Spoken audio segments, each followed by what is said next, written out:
Սա այն դեպքն ու առիթն է, երբ ցուրտն ու ձյունը սպասված են ու հաճելի։ Առօրյա ձանձրույթից խուսափելու համար հաճելին հնարավոր է համատեղել օգտակարի հետ, այցելելով Սահադաշտ, ուր կան անհրաժեշտ պայմաններ գեղեցիկ եւ առողջ հանգստի համար։ Սահադաշտի գործունեության տարիներից արտարոց դեպքեր ու տուժողներ չեն եղել, հավաստիացնում է Վարուժան Աբրահամյանը։ Բացի այդ, այստեղ մշտապես հերթապահում են բժիշկները։ Անցած տարի 15 օր ուշացումով բացեցինք, բայց հիմա եղանակները բարենպաստ են,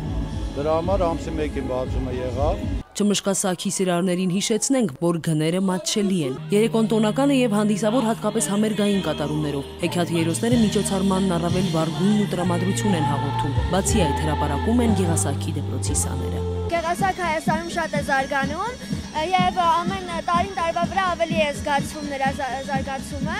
Ես ինքս նույնպես ֆիգուրիստկա եմ եւ շատ մեծ հաճույքով եմ հաճախում պարապմունքներին։ Սպասում ենք շատ այս բացմանը, ամեն օր գալիս ենք փորձերը դիտում ենք ու շատ սպասում ենք, որ բացվի, հիմա շատ ուրախ ենք։ Չնայած սրտին գեղասահորդները թեթև զգեստով են, Սահադաշտի բացմանը երկար են սպասել, վկան խանդավառ դեմքերը եւ բարձր տրամադրությունը։